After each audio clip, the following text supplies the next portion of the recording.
Hi friends, ಸೆಣಬಿನ ಸಾಂಬಾರು ಮಾಡೋಣ. ಇವತ್ತು ಸೆಣಬಿನ ಸಾಂಬಾರು ಮಾಡೋದಕ್ಕೆ ಸೆಣಬನ್ನ ತೊಗೊಂಡು ಬಂದಿದ್ದೀನಿ. ಇದು ಮೊಗ್ಗು, ಹೂವಾಗಿರಬಾರ್ದು. ಸೆಣಬು ಮೊಗ್ಗಲ್ಲೇ ತೊಗೊಂಡ್ಬಿಟ್ಟು ಸಾಂಬಾರು ಮಾಡಬೇಕು. ಇದನ್ನು ಕಡ್ಡಿ ಇರುತ್ತೆ, ಅದನ್ನೆಲ್ಲ ಸೋಸಿ ನೀಟಾಗಿ ತೊಗೊಂಡು ಹೂವಾಗಿರೋದನ್ನ ಎಲ್ಲ ತೆಗೆದುಬಿಡೋಣ. ಕ್ಲೀನ್ ಮಾಡಿ ಇಟ್ಕೊಂಡು ಇದಕ್ಕೆ ಜೊತೆಗೆ ತೊಗರಿ ಕಾಳನ್ನ, ನನ್ನ ಹತ್ರ ತೊಗರಿ ಕಾಳಿತ್ತು, ಯಾವ ಕಾಳಾದರೂ ಹಾಕ್ಬೋದು. ತೊಗರಿ ಕಾಳನ್ನ ಹಾಕಿದ್ದೀನಿ. ಅದನ್ನು ವಾಶ್ ಮಾಡಿಬಿಟ್ಟು ಅದನ್ನು ಬೇಯಿಸೋಣ. ಕುಕ್ಕರಲ್ಲಿಟ್ಟು 2 ವಿಷಲ್ ಹೊಡ್ಸೋಣ. ಅದಕ್ಕೆ ಸ್ವಲ್ಪ ಉಪ್ಪು ಹಾಕ್ತಾಯಿದ್ದೀನಿ. ರುಚಿಗೆ ತಕ್ಕಷ್ಟು ಉಪ್ಪು ಬೇಕು, ಸ್ವಲ್ಪ ಜಾಸ್ತಿನೇ ಬೇಕು. ರುಚಿಗೆ ತಕ್ಕಷ್ಟು ಅಂದರೆ ಸ್ವಲ್ಪ ನೀರು ಹಾಕಿರ್ತೀವಲ್ಲ ಕಾಳು ಬೇಯೋದಕ್ಕೆ. ಒಂದು ಮಿಕ್ಸಿ ಜಾರಿಗೆ ರುಬ್ಬಲಿಕ್ಕೆ ನಾವು ಸ್ವಲ್ಪ ಮಸಾಲೆ ಹಾಕ್ಕೊತಾ ಇದ್ದೀನಿ. ತೆಂಗಿನಕಾಯಿ, ಅಚ್ಚ ಖಾರದ ಪುಡಿ, ಬೆಳ್ಳುಳ್ಳಿ, ಈರುಳ್ಳಿ ಮತ್ತು ಟೊಮೊಟೊ. ಹುಣಸೆಹಣ್ಣು ಬೇಕಿದ್ದರೆ ಹಾಕೋಬೋದು, ಆಪ್ಷನಲ್ ಅದು. ಅದನ್ನು ಹಾಕಿ ಮಿಕ್ಸಿ ಜಾರ್ಗೆ ಹಾಕ್ಕೊಳ್ಳೋಣ. ಮಿಕ್ಸಿ ಜಾರ್ಗೆ ಅರಿಶಿನ ಪುಡಿ, ಸ್ವಲ್ಪ ಜೀರಿಗೆ ಹಾಕಿ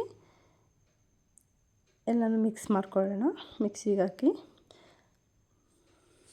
ಹಾಗೆ ಬೇಯಿಸಿರೋದನ್ನು, ಕಾಳು ಬೆಂದಿದೆ, ಅದು ಮೊಗ್ಗು ಮತ್ತು ಕಾಳು ಬೆಂದಿದೆ, ಅದನ್ನು ತೆಗೆದಿಟ್ಕೊಳ್ಳೋಣ. ಅದನ್ನು ಸ್ವಲ್ಪ ತಣ್ಣಗಾಗಲಿಕ್ಕೆ ಸೈಡಿಗೆ ಇಡೋಣ. ತಣ್ಣಗಾದಮೇಲೆ ಅದನ್ನು ಮಿಕ್ಸಿ ಜಾರ್ಗೆ ಹಾಕ್ಕೊಂಡು ಬಸ್ಸಾರು ಮಾಡ್ತಾ ಇರೋದ್ರಿಂದ ಸ್ವಲ್ಪ ಕಾಳನ್ನ ರುಬ್ಕೋಬೇಕಾಗುತ್ತೆ. ಅದ್ರ ಜೊತೆ ರುಬ್ಬಿಡೋಣ. ಒಗ್ಗರಣೆಗೆ ಸಾಸಿವೆ, ಬೆಳ್ಳುಳ್ಳಿ ಎಲ್ಲ ಚೆನ್ನಾಗಿ ಫ್ರೈ ಆಗಲಿ. ಬೆಳ್ಳುಳ್ಳಿ ಇಲ್ಲಾಂದರೆ ಹಸಿ ಸ್ಮೆಲ್ ಬರುತ್ತೆ. ಒಣಮೆಣ್ಸಿನ್ಕಾಯಿ ಹಾಕೋಣ, ಈರುಳ್ಳಿ ಹಾಕೋಣ. ಎಲ್ಲ ಫ್ರೈ ಆದಮೇಲೆ ಚೆನ್ನಾಗಿ ಫ್ರೈ ಆಗಲಿ. ಕರಿಬೇವಿನ ಸೊಪ್ಪು ಹಾಕಿ ಎಲ್ಲದೂ ಮಿಕ್ಸ್ ಮಾಡೋಣ. ಫ್ರೈ ಆದಮೇಲೆ ರುಬ್ಬಿರೋ ಖಾರನ ಅದಕ್ಕೆ ಹಾಕೋಣ. ಸಾಂಬಾರಿಗೆ ಸ್ವಲ್ಪ ನೀರು ಸೇರಿಸ್ಕೊಳ್ಳೋಣ. ಕನ್ಸಿಸ್ಟೆನ್ಸಿ ನೋಡ್ಕೊಳ್ಳಿ. ನಂತರ ಚೆನ್ನಾಗಿ ಸಾಂಬಾರು ಕುದ್ದ ಮೇಲೆ ಒಂದು ಕೊತ್ತಂಬರಿ ಸೊಪ್ಪು ಹಾಕಿ ಸೇರಿಸೋಣ. ಬೇರೆ ಬಾಣಲೆಗೆ ಸಾಸಿವೆ, ಎಣ್ಣೆ ಹಾಕಿಬಿಟ್ಟು ಸಾಸಿವೆ, ಕರಿಬೇವಿನ ಸೊಪ್ಪು, ಒಣಮೆಣ್ಸಿನ್ಕಾಯಿ ಮತ್ತು 1-2 ಬೆಳ್ಳುಳ್ಳಿ ಹೆಸಳು ಹಾಕೋಣ. ಇದು ಆಪ್ಷನಲ್, ಬೆಳ್ಳುಳ್ಳಿ ಹೆಸಳು. ನೆಕ್ಸ್ಟ್ ಇದಕ್ಕೆ ಈರುಳ್ಳಿ ಸೇರಿಸ್ಕೊಳ್ಳೋಣ. ಇದನ್ನು ಚೆನ್ನಾಗಿ ಫ್ರೈ ಆದಮೇಲೆ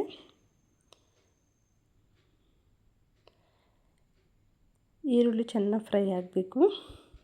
ಹಸಿ ವಾಸನೆ ಎಲ್ಲ ಹೋಗಬೇಕು.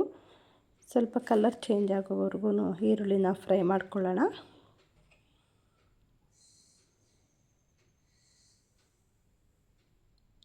ನಂತರ ಇದಕ್ಕೆ ನಾವು ಕಾಳು ಮತ್ತು ಬೇಯಿಸಿದ್ವಲ್ಲ, ಅದ್ರ ನೀರನ್ನ ತೆಗೆದುಬಿಡೋಣ.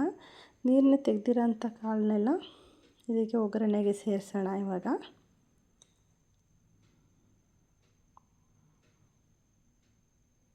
ತುಂಬ ಚೆನ್ನಾಗಿರುತ್ತೆ, ತುಂಬ ರುಚಿಯಾಗಿರುತ್ತೆ ಫ್ರೆಂಡ್ಸ್. ಒಂದು ಸಾರಿನಾದರೂ ತಿನ್ನಬೇಕು ವರ್ಷಕ್ಕೆ ಅಂತ ಹೇಳ್ತಾರೆ ನಮ್ಮ ಕಡೆ. ಇದು ಸಿಗೋದು ತುಂಬ ರೇರು. ನನಗೆ ಸಿಕ್ಕಿದೆ, ಇವಾಗ ಮಾಡಿದ್ದೀನಿ. ಇದೆಲ್ಲ ಚೆನ್ನಾಗಿ ಫ್ರೈ ಆದಮೇಲೆ ಇದಕ್ಕೆ ಸ್ವಲ್ಪ ತೆಂಗಿನಕಾಯಿ ತುರಿ ಸೇರಿಸ್ಕೊಂಡು ಮಿಕ್ಸ್ ಮಾಡ್ಕೊಳ್ಳೋಣ. ನಂತರ ಕೊತ್ತಂಬರಿ ಸೊಪ್ಪು ಹಾಕೋಣ. ರಾಗಿ ಮುದ್ದೆ ಜೊತೆ ತುಂಬ ಚೆನ್ನಾಗಿರುತ್ತೆ ಸೆಣಬಿನ ಬಸ್ಸಾರು. ಎಲ್ಲರೂ ಒಂದು ಸಾರಿ ತಿಂದು ನೋಡಿ, ತುಂಬ ಟೇಸ್ಟಿಯಾಗಿರುತ್ತೆ. ಒಂದು ಸಾರಿ ತಿಂದರೆ ಮತ್ತೆ ಬೇಕು ಅನ್ನೋಷ್ಟು ಟೇಸ್ಟಿಯಾಗಿರುತ್ತೆ ಸೆಣಬಿನ ಸಾರು. ಆರೋಗ್ಯಕ್ಕೆ ತುಂಬ ಒಳ್ಳೆಯದು ಫ್ರೆಂಡ್ಸ್. ಪ್ಲೀಸ್ ಒಂದು ಸಾರಿ ಟ್ರೈ ಮಾಡಿ ನೋಡಿ.